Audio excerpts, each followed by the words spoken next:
اسی لیے فرمایا گیا کہ قولوا قولا سدیدا۔ ایک مرتبہ ایسے ہی موقع پر حضرت معاذ بن جبل رضی اللہ تعالی عنہ، ان سے ہم پوری طرح متعارف ہو چکے ہیں، ایک بڑی طویل حدیث ان کی ہم پڑھ چکے ہیں، ان کے سامنے یہی بات آئی تو انہوں نے حیرت سے کہا کہ حضور کیا جو کچھ ہم باتیں کرتے رہتے ہیں اس پر بھی ہمارا مواخذہ ہوگا؟ فرمایا شغلت کا امک ہے معاذ، یہ بڑے پیار بھرے انداز کی بات ہوتی ہے، اے معاذ تمہیں تمہاری ماں روئے، یہ وہاں کا محاورہ تھا جو بہت ہی اپنائیت والی بات ہوگی، اس میں ملامت کا ایک انداز۔ میں تو سمجھتا تھا کہ تم بہت دین کا فہم رکھنے والے ہو۔ اس کے بعد آپ نے فرمایا لوگوں کو جہنم میں منہ کے بل گرانے والی چیز سب سے زیادہ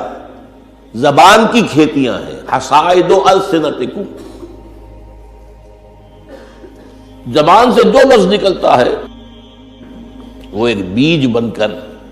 آخرت کی سرزمین میں بویا جاتا ہے۔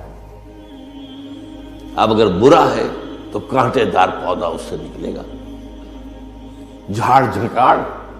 اور یہ تمہیں جا کر پھر کاٹنا ہوگا قیامت کے اندر۔ حصائد اس کو کہتے ہیں کھیتی کا کاٹنا نہیں ہوتا، حب الحصید۔ دو قسم کی نباتات زمین پر ہیں، ایک تو وہ جو پودا اور درخت موجود رہتا ہے، پھل آپ اتار لیتے ہیں، اگلے سال پھر پھل آ گیا، پودا وہی کا وہی ہے، اور ایک وہ فصل ہوتی ہے گندم کی ہے، چاول کی ہے، گنے کی، وہ آپ نے کاٹ لی، اس کو کہتے ہیں حصید۔ حصائد السنتکم، تمہارے زبانوں کی بوئی ہوئی جو کھیتیاں ہیں، سب سے بڑھ کر جہنم میں گرانے والی شے وہ ہے۔ اسی میں بلکہ ایک ذرا اور حدیث بھی ہے، ذرا اس میں حیا کا پہلو مانے ہوتا ہے بیان کرنے میں، لیکن حدیث نبوی ہے، حکمت کا بہت بڑا خزانہ ہے۔ آپ نے فرمایا مسلمانوں مجھے تم دو باتوں کی ضمانت دے دو کہ تمہارے دو عضو جو بہت ہی چھوٹے چھوٹے سے ان کا غلط استعمال نہیں ہوگا، جنت کی ضمانت میں دیتا ہوں۔ اب دیکھیے کوئی 2 من وزن ہے، 1.5 من ہے، 2 من سے بھی زائد ہے، اب اس میں 2 عضو ہیں، ایک زبان اور ایک شرمگاہ،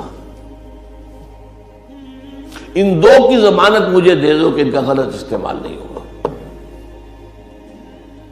باقی پورا جسم جو ہے اس کی جو بھی حرکات و سکنات ہیں ان کی گویا کہ میں ضمانت دیتا ہوں کہ اول تو وہ ٹھیک ہی ہو جائیں گے، وہ غلط کام کریں گے نہیں، جیسے کہ ابھی آیت میں ہم نے دیکھا یا ایھا الذین آمنوا اتقوا اللہ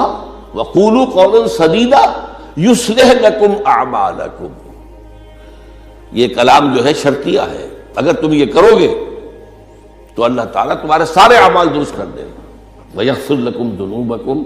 اور کبھی اگر خطا بھی ہو جاتی ہے انسان سے، ظاہر بات ہے الانسان مرکب من النسیان والخطا، تو اللہ معاف کر دے گا۔ یہ فلسفہ ہے دین کا، آپ کا رخ جو ہے سیدھا ہے، آپ صراط مستقیم پر چل رہے ہیں، کہ چلنے میں کہیں پاؤں پھسل گیا، گر گئے، پھر فوراً اٹھے پھر چلے، تو اللہ معاف فرماتا ہے ان چیزوں کو۔ لیکن زندگی کا رخ ہی ٹیڑھا ہو گیا، اب تو معاملہ بالکل برعکس ہو گیا، اب تو جو قدم اٹھ رہا ہے وہ غلط رخ پر جا رہے ہیں، جتنا آگے بڑھیں گے صراط مستقیم سے اتنا ہی دور ہوتے جائیں گے۔ رخ سیدھا رہے، اللہ کے احکام اور اس کے رسول کی سنت، اس پر رخ پہ آدمی چل رہا ہے۔ جو اللہ چاہتا ہے عبادت رب، شہادت علی الناس اور اقامت دین کی جد و جہد، اس میں انسان لگا ہوا۔ اب خطا ہو گئی، غلطی ہو گئی، لغزش ہو گئی، کیونکہ مجھے یاد ہے آج تک اپنا ایک واقعہ میڈیکل کالج کے 5th ایئر کا، ذرا دیر ہو گئی تھی، فرسٹ لیکچر ہمارا ہوتا تھا جو سرجری کا، ڈاکٹر امیر الدین وہ بڑے سخت تھے،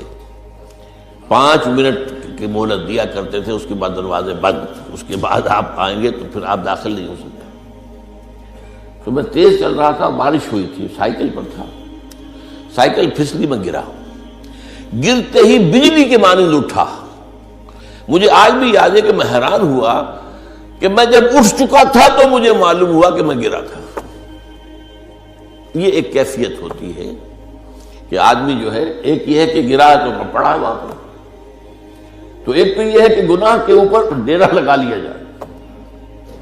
ایک یہ ہے کہ گناہ ہو گئے فوراً اٹھے، جس کو سورہ نساء میں کہا گیا ہے ثم یتوبون من قریب، فوری طور پر اگر توبہ کر لیں تو اللہ تعالیٰ لازماً انما التوبۃ علی اللہ للذین یعملون السیئات ثم یتوبون من قریب، کوئی گناہ تو ہو گیا، خطا تو ہو گئی، فوراً توبہ کر لیں، اللہ تعالیٰ صاف کر دے گا فوراً۔ اللہ نے اپنے ذمے لیا ہے، اپنے اوپر لازم کر لیا ہے۔ تو اس اعتبار سے حضور نے فرمایا